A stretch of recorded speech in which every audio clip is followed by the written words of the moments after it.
For the last 30 years or so, we've pretty much treated the web browser like a passive window. Right, yeah. Like just a frame. Exactly. It's Yeah. essentially a piece of glass you look through to see the internet. I mean, Yeah. you type in a URL, you click the buttons, you do all the scrolling. You are the driver, right? And the browser is really just the windshield. Yeah, that's a good way to put it.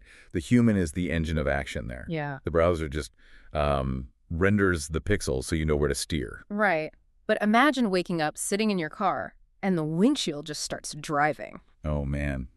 Which is a terrifying thought, but yeah. Totally terrifying. But think about it. It doesn't just show you the road anymore. It actually navigates the traffic, hits the turn signals, parks the car, and then, literally hands you the keys. Yeah. And that paradigm shift is exactly what we are looking at today. So, welcome to the deep dive. Our mission today is to unpack a massive stack of technical teardowns, architectural blueprints, and some incredibly revealing April 2026 updates regarding a system called Perplexity Computer. And we really need to establish a baseline immediately for this because, well, this is not just a new chat mode tucked inside a browser. It's not, a minor quality of life update to Perplexity's Comet browser just to help you organize your tabs or whatever. Okay, let's unpack this. What we are really talking about is a completely autonomous system. I mean, it is capable of executing complex, multi-step tasks entirely without human intervention. Right, entirely on its own. Yeah, you give it a high-level command, and it just takes over the keyboard and mouse, and people are catching on super fast. By March of 2026, this system pushed the Comet browser all the way to number 3 in the iOS App Store globally. Which is huge. That's breaking completely out of the niche tech bubble. For sure. So whether you are trying to automate a painful daily workflow, save hours of research, or just understand the absolute bleeding edge of artificial intelligence, this system is fundamentally rewriting the definition of what a web browser actually does. Definitely. And to understand the gravity of that shift, we really have to look at how this system is behaving in the market, right? Yeah. Before we even start tearing down the software architecture. Yeah, let's look at the timeline. Right, so Perplexity Computer officially released in late February 2026, and the industry immediately framed it as the most ambitious rival to OpenAI's operator system. But the narrative completely fractured on April 1st, 2026. Yeah, they launched something called Computer for Taxes. Unbelievable move. Right. Instead of just asking a general AI encyclopedia to, explain a tax bracket, they released a vertical, industry-specific product, and it was built entirely on top of this autonomous platform. Yeah, and it was specifically trained on United States federal tax law to literally physically file returns and navigate those complex legal forms. So instead of using a search engine, you are basically hiring a specialized digital intern. Does this taxes update signal the end of the general-purpose AI era? Are we just moving toward buying specialized white-collar AI employees? What's fascinating here is that Perplexity is demonstrating that their core architecture can serve as the foundational layer for heavily regulated professional industries. Which is a whole different ballgame. Exactly. Think about the nature of taxes. It is not a space where you can afford a creative hallucination, right? Oh, definitely not. The IRS doesn't care if your AI was feeling creative. Exactly. The math and the legal routing have to be absolutely flawless. Releasing an autonomous agent that navigates federal tax law means they're incredibly confident in their system's precision. They're proving that this tech is built for executing high-stakes, legally binding workflows. Which means the margin for error is essentially zero. To be trusted with filing federal tax returns, you can't have an AI that casually guesses where a submit button is. Right. And that strict requirement for absolute precision dictates how they built the architecture. So how does it actually see the web to do this without messing up? Because the sources indicate its vision is radically different from its competitors. Yeah, it really is. To understand that vision, we have to look at the 3-layered architecture they built. So layer 1 is the Perplexity API backend. This is the brain, and it's sitting on a remote server. Okay.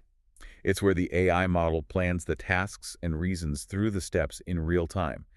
And it uses an SSE stream, which stands for Server-Sent Events. Let's translate that for the listener really quick. Instead of the browser constantly pinging the server asking hey, are you done thinking yet? An SSE stream is like a continuous one-way radio dispatch. Exactly. The server brain just keeps the channel open and continuously feeds a stream of instructions down the wire. That's a really great way to visualize it. But, that brain needs to actually talk to your browser. So the second layer is the sidecar UI. Okay, the sidecar UI. Right. Think of this as the central nervous system that's bridging the gap. It sits on your screen. It takes that high-level radio dispatch from the back end, and then it translates it into high-frequency WebSocket commands. WebSockets being that two-way street that turns those complex thoughts into physical twitches on your screen, basically? Precisely. Which brings us to the third layer, which is 3 custom Chrome extensions. Okay. You have Comet Agent, which executes the physical twitches like clicking and typing. Then you have Perplexity, which manages your browser tabs. And finally, you have Comet Web Resources, which handles the static files. And the crucial detail from the blueprints here is that these extensions bypass the Chrome Web Store entirely, right? Yes, exactly. They update directly through Perplexity's own servers. That gives the company total ownership over the software stack without having to wait on Google's review process for bug fixes and stuff. The real divergence, though, is how those extensions actually read the web page. Let's look at OpenAI's Atlas for a second. Atlas uses DOM parsing, which is essentially reading the raw, messy HTML code of a site, and it pairs that with visual screenshots of the page to figure out what to click. Right, visual parsing. But Perplexity Computer absolutely refuses to do that. It strictly uses an accessibility tree. And this is their core architectural bet. I mean, the DOM is like the raw DNA of a website, right? It's filled with formatting and styling data that an AI just doesn't need. Right, all the colors and padding and stuff. Exactly. An accessibility tree is essentially a YAML file. It's a highly structured, nested text document that lists only the interactive elements on a page. The buttons, the text fields, the drop-downs. So it's super stripped down. Yeah, it strips away the colors, the layout, the visual aesthetics entirely, and it just leaves the pure interactive skeleton. And we actually have a direct quote from a technical test run by engineers at Harness. They interrogated the agent, and the agent replied, quote, "No, I do not use screenshots to identify or interact with website elements. My actions are based on the underlying accessibility tree." Yeah, very explicit. Right. So the pipeline is the agent reads the page, the AI analyzes this invisible YAML text skeleton to find a specific reference ID. It executes an action, like a click, and then it reads the entire page all over again to verify the click worked. That's the loop, yeah. But I have to push back on this design choice a little bit. I've used screenshot-based AI agents, and they are incredibly fast. Why force the AI to read and parse a giant invisible text file, click one thing, and then literally read the whole file all over again? That sounds painfully slow compared to just snapping a picture of the screen and saying, hey, click the red button. Well, I mean, it is significantly slower, but this is the trade-off Perplexity chose. They are sacrificing speed for extreme surgical precision. Okay. When an AI looks at a screenshot, it has to guess the exact clickable boundaries of a button based on pixels. If a website is formatted strangely or, an ad pops up, the pixel coordinates shift. And then the AI clicks the wrong thing. Exactly. By using the accessibility tree, the AI targets the exact programmatic ID of the button. It isn't guessing visually, it's locking onto the code. And what about that loop of reading the page again after every single action? That is a closed-loop verification system. It ensures the page actually loaded the next step before the AI tries to, say, type in your credit card number to submit your tax return. So it forces the system to methodically check its own work. Great. Okay, here's where it gets really interesting. If the eyes of the system are slow and methodical, how is it accomplishing these massive, complex tasks so incredibly fast? Because the sources show it isn't just one giant AI model slowly reading text files one after another. No, not at all. It accelerates the workflow by parallelizing the brain. Okay, parallelizing. Yeah. The system relies on multi-model orchestration. It dynamically routes different parts of your prompt to specialized models. If part of your prompt requires writing Python, it quietly hands that to a coding model. If another part requires synthesizing a PDF, it hands that over to a research model. Let's explore the full project cycle case from the technical teardowns. Imagine giving the agent a massive prompt like develop a new landing page, write a competitor analysis report, and deploy the site. A human would obviously do that sequentially.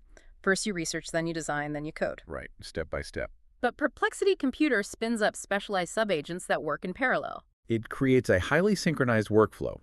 Each subagent is placed in an isolated compute environment with its own real file system. So Subagent 1 is scraping competitor websites, Subagent 2 is generating graphic design assets, and Subagent 3 is writing the HTML. My immediate hypothesis when reading that was, how do they not just overwrite each other's work and crash the whole project? Yeah, that's where the orchestration layer comes in. It acts as a traffic controller. Because each subagent is in an isolated compute environment, they literally can't step on each other's toes. Oh, okay. Once they finish their distinct tasks, the orchestrator merges the separate file systems back together into the final deliverable. Wow. It's like having a project manager who doesn't just delegate tasks, but instantly clones themselves into three different experts, does all the work simultaneously, and then seamlessly merges their brains back together at the end. That's a perfect analogy, yeah. And they've also doubled down on making this reliable with the March 2026 updates, introducing something called the Model Council Consensus. Which is a brilliant mechanism, honestly, to aggressively reduce AI hallucinations on critical tasks. How does it work? Well, instead of trusting a single model's output, the orchestrator asks multiple models to solve the same problem in parallel. Let's go back to the taxes module for a second. Right. If one model decides a certain business expense is deductible, but another model decides it isn't, the system pauses. The models effectively vote on the correct interpretation of the tax law, and the majority consensus wins before any action is taken. That is so smart. They also added voice mode, powered by GPT Real-Time 1.5, so you don't even have to type these massive prompts anymore. You just talk to the computer. Yeah. And the data shows this voice integration, paired with the council voting, actually boosted task reliability by 25%. Yeah, 25% is a massive jump for reliability. But a system this rigidly structured must break down when the internet gets messy, right? Yeah. Where does this thing hit a wall? Well, every architectural strength introduces a vulnerability. For Perplexity Computer, its biggest strength, which is that highly precise YAML accessibility tree, is also its Achilles heel. Really? How so? It hits a brick wall when faced with cross-origin iframes. Because of basic browser security models, if a website embeds an interactive widget from another domain like, say, a third-party payment portal, Perplexity physically cannot see inside it. The security wall blocks the YAML tree from rendering. Oh, wow. The sources also highlight a major struggle with legacy interfaces or just poorly coded websites in general. Since it relies entirely on that YAML skeleton to know what is clickable, it is completely at the mercy of web developers. It's totally at their mercy. Developers are supposed to use specific ARIA tags to label things for accessibility, literally tagging a piece of code to say, hey, this is a button. But web development is often rushed. Frequently, developers take a standard text divider, a div tag, and just use JavaScript to slap a click action on it. Right, the dreaded div on click. Exactly. To a human eye, it looks and acts like a button. But to the YAML tree, it lacks the proper bone structure. It's basically invisible. The agent just stares at it, completely unable to interact. So if a company built their website 10 years ago, or they just have terrible accessibility standards, Perplexity Computer literally cannot buy their product. If we connect this to the bigger picture, this forces a massive realization for the future of the web. Websites can no longer just be designed for human usability and visual aesthetics. We are entering an era of AI accessibility optimization. That is wild. If companies want AI agents to interact with their storefronts or read their content, they're going to have to enforce strict programmatic accessibility standards. The AI won't complain about a bad div on-click tag. It will just silently fail and take its users' money to a competitor's site that it can actually read. It's like search engine optimization, but instead of optimizing for Google rankings, you are optimizing for invisible AI hands to click your buttons. Are there other blind spots? Yes, but the rest are intentional, hard-coded restrictions. The system is strictly forbidden from accessing your Chrome settings or the Chrome password manager. That makes sense. Yeah. Is totally blocked from looking at local file directories on your hard drive.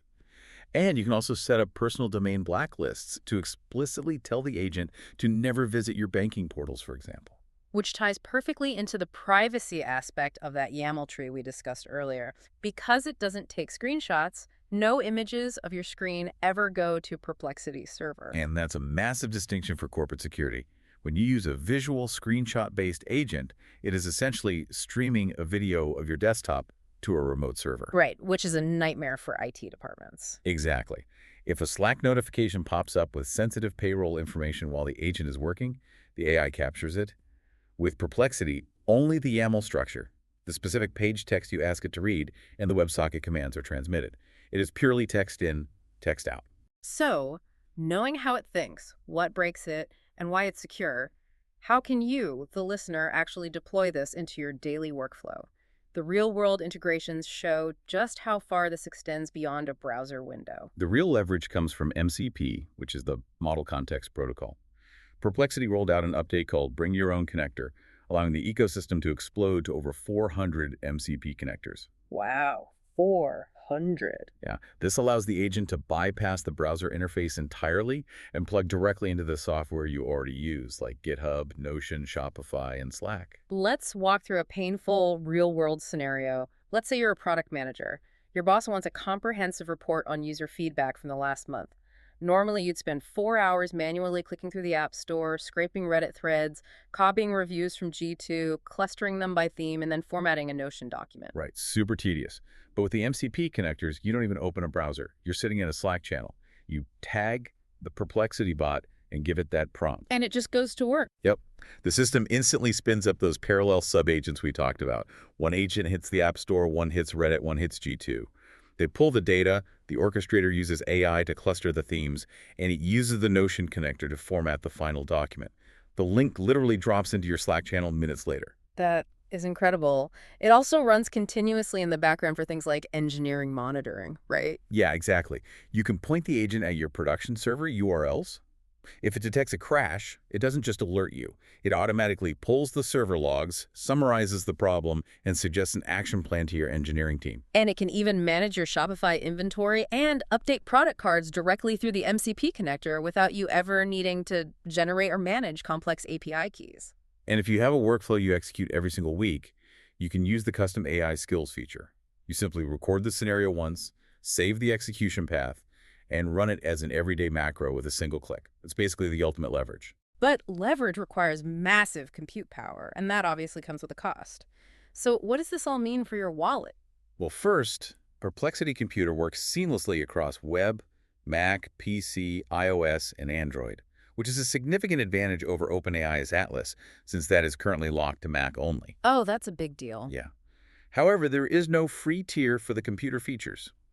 The Pro tier is $20 a month, granting unlimited access without worrying about compute credits. Power users can jump to the Max tier at $200 a month for higher spend limits. And what about businesses? For businesses, the Enterprise tier treats AI compute like a strict corporate utility bill. You have Enterprise Pro at $40 per seat, providing 500 compute credits, or Enterprise Max at $325 per seat, providing 15,000 credits. And those credits don't roll over, do they? Crucially, no, they do not roll over. It's a use-it-or-lose-it monthly system, forcing companies to actively utilize their AI allocation or just waste the budget. It really is a hard utility cost, just like paying for server bandwidth or electricity. Okay, let's summarize the landscape we've uncovered today. Perplexity Computer isn't just an upgrade, it's a philosophical divergence in how artificial intelligence interacts with the internet. Absolutely. They actively chose a slower, text-based YAML architecture over flashy visual screenshots to guarantee extreme surgical accuracy. They overcome that speed deficit by utilizing parallel subagents and model council consensuses to execute hours of human workflows in minutes. Right. And with the successful deployment of the taxes module, they are proving this infrastructure is ready to consume specialized, highly regulated professional fields. This raises an important question. I knew you had one. We'll look at the trajectory we just mapped out. Between the implications of the Computer for Taxes update and the revelation of how that YAML accessibility tree actually operates, we kind of have to rethink the future of the internet itself. How so? If the most active, high-volume users of the web soon become autonomous AI agents that rely entirely on the underlying invisible code structures rather than visual pixels, how long until the graphic-based internet just becomes obsolete? Wow, that is, yeah. I mean, will future websites even bother designing a graphical user interface? Or will the web just become a vast series of pure invisible data trees meant strictly for your personal AI agent to read while you never actually look at a web page yourself again? That is a crazy thought. We started by talking about the browser being a piece of glass you look through to see the internet, and how this update turns that window into the driver of the car. If the future of the web is just invisible data trees talking to our agents, maybe tomorrow the window won't need glass at all. Something for you to ponder until next time.